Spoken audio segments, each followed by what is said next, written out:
नमस्कार। क्या electoral bond से चुनाव में भ्रष्टाचार कम होगा? वही इलेक्टोरल बॉन्ड जो मोदी सरकार ने 2 साल पहले लाने का फैसला किया कि चुनावी भ्रष्टाचार पर लगाम लगेगी, पॉलिटिकल फंडिंग में पारदर्शिता आएगी। भ्रष्टाचार को लेकर तो आप जानते हैं मोदी जी कितने प्रोएक्टिव रहे। लोकपाल नियुक्त करने में 5 साल लगा दिए, है ना। वो तो शुक्र मनाइए कि सुप्रीम कोर्ट ने सर पर सवार होकर मोदी सरकार को एक डेडलाइन देकर लोकपाल की नियुक्ति करा ली, वरना क्या पता कि एक निर्जीव सैटेलाइट की तरह वो संस्था भी लो अर्थ ऑर्बिट में विचरती रहती और वजूद में आने से पहले ही उसका भी सर्जिकल स्ट्राइक हो जाता। खैर, मुद्दा इलेक्टोरल बॉन्ड है और भारत का चुनाव आयोग मानता है कि इलेक्टोरल बॉन्ड से भ्रष्टाचार नहीं रुकेगा। बुधवार को चुनाव आयोग ने सरकार के इलेक्टोरल बॉन्ड लाने के फैसले को सुप्रीम कोर्ट में चुनौती दी। एक तरह से मुखालफत कर दी सुप्रीम कोर्ट में सरकार के खिलाफ, यह कहते हुए कि इलेक्टोरल बॉन्ड पॉलिटिकल फंडिंग में पारदर्शिता की धज्जियां उड़ाता है। यही है आज की न्यूज़बाजी। क्या होते हैं इलेक्टोरल बॉन्ड? ये एक प्रकार के नोट हैं, यानी ये धारक को उतना पैसा देने का वादा करते हैं और ये बॉन्ड आपको 1000, 10,000, 1 लाख, 10 लाख और 1 करोड़ की राशि में ही मिल सकते हैं। ये इलेक्टोरल बॉन्ड आप स्टेट बैंक ऑफ इंडिया की चिन्हित शाखाओं से ही ले सकते हैं। ये बॉन्ड आप अकेले, एक ग्रुप में, एक समूह, कंपनी या फर्म भी, या हिंदू अनडिवाइडेड फैमिली के लोग भी खरीद सकते हैं। ये बॉन्ड आप किसी भी राजनीतिक पार्टी को दे सकते हैं और खरीदने के 15 दिन के अंदर उस राजनीतिक पार्टी को उस बॉन्ड को भुनाना होगा, वरना वो पैसा फ्रीज होकर प्रधानमंत्री राहत कोष में चला जाएगा। चुनाव आयोग द्वारा रजिस्टर्ड पार्टियां ही जिन्होंने पिछले चुनाव में कम से कम 1% वोट हासिल किया है, वो इन इलेक्टोरल बॉन्ड के जरिए चंदा लेने की हकदार होंगी। ऐसी पार्टियां यहां पर पहले थोड़ा विस्तार से बताना जरूरी है कि चुनाव आयोग ने सुप्रीम कोर्ट के सामने अपनी एफिडेविट में क्या कहा। चुनाव आयोग ने कहा कि सरकार ने पिछले सालों में जो 2 वित्तीय कानूनों के तहत महत्वपूर्ण कानूनों में संशोधन किए हैं, वो दरअसल चुनावी भ्रष्टाचार पर लगाम लगाने के बजाय पारदर्शिता पर ही लगाम है, यानी ट्रांसपेरेंसी नहीं रह जाएगी। आयोग ने कहा इन संशोधनों से शेल कंपनियों के जरिए राजनीतिक पार्टियों के पास विदेशी कंपनियों का काला धन पहुंचेगा, यानी विदेशी कंपनियों का भारत की राजनीति में दखल बढ़ सकता है। मोदी सरकार ने 2016 में और 2017 में 2 वित्तीय कानूनों के जरिए representation of people's act 1951, income tax act और कंपनीज एक्ट में संशोधन किए। क्या थे ये संशोधन? रिप्रेजेंटेशन ऑफ पीपल्स एक्ट में जो संशोधन हुआ उससे यह होगा कि इलेक्टोरल बॉन्ड से राजनीतिक पार्टियों का जो फंड मिलता है उसका हिसाब किताब चुनाव आयोग को देने की जरूरत नहीं होगी। चुनाव आयोग का मानना है कि आयोग को यह कैसे पता चलेगा कि पैसा जायज तरीके से अगर आया तो वो सरकारी कंपनियों से आया था या विदेशी सूत्रों के हवाले से। यही नहीं, सरकार ने 2010 के FCRA कानून में भी संशोधन किया कि वो विदेशी कंपनियां अब चंदा दे सकेंगी जिनका भारतीय कंपनियों में मेजॉरिटी स्टेक है। इनकम टैक्स कानून में भी इसके मुतालिक फेरबदल किए गए। इसके तहत जो लोग राजनीतिक पार्टियों को 20,000 से कम रुपए चंदे में दे रहे हैं, उन्हें अपना नाम, पता, पैन नंबर भी देने की जरूरत नहीं है।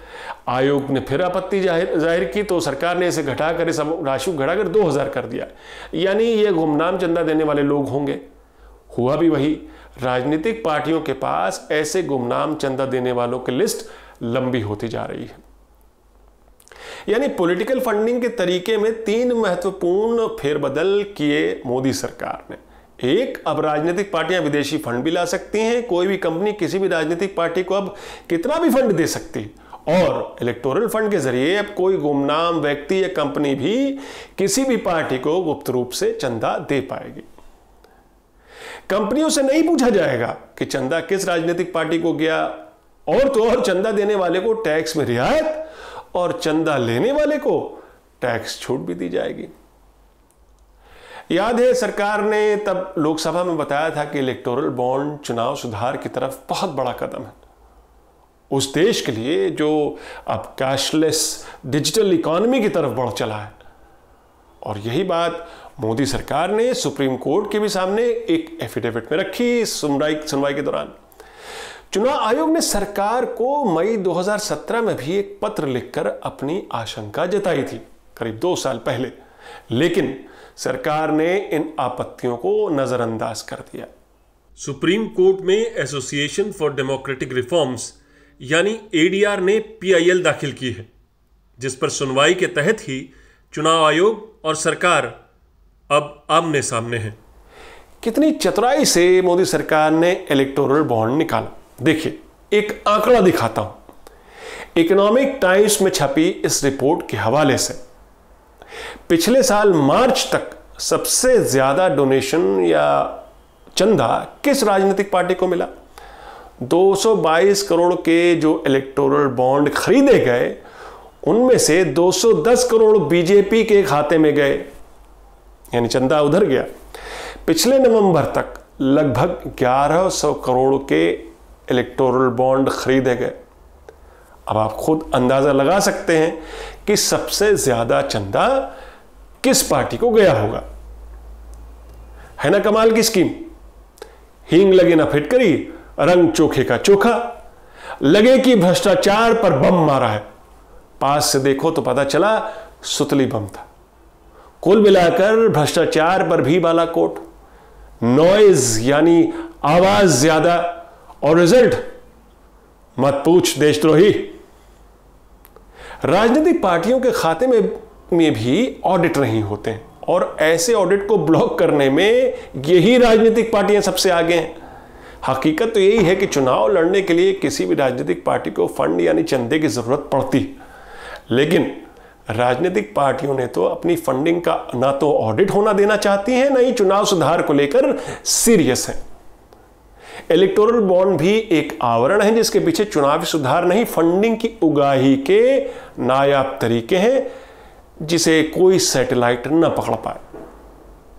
कुल मिलाकर ये कि इलेक्टोरल बॉन्ड से भ्रष्टाचार के दूसरे आयाम और रास्ते खुलने की आशंका बढ़ गई है। चुनाव में काला धन और झोंका जाएगा, और यही चुनाव आयोग भी मानता है। पारदर्शिता के ठीक उलट अब तो इसमें पर्दों की कई तहें डाल दी गई हैं। न काला धन पकड़ा जाएगा, न काले धन को यूं चुनाव में झोंकने वाले वो लोग। काला धन, काला धन। और चुनाव आयोग आवाज उठाता भी है तो आवाज ब्रह्मांड का एक चक्कर लगाकर आयोग के अशोक रोड दफ्तर के बाहर उस अशोक पेड़ के नीचे मिट्टी में दबी मिलती। शायद सुप्रीम कोर्ट उस आवाज को, उस मिशन को इस बार कोई शक्ति दे पाए। 2 अप्रैल को फिर सुनवाई है। अच्छा ये बताइए, बैंक में 15 लाख रुपए आ गए क्या? आज की न्यूज़बाजी इतनी ही, फिर मिलेंगे एक नई न्यूज़बाजी के साथ। तब तक के लिए नमस्कार।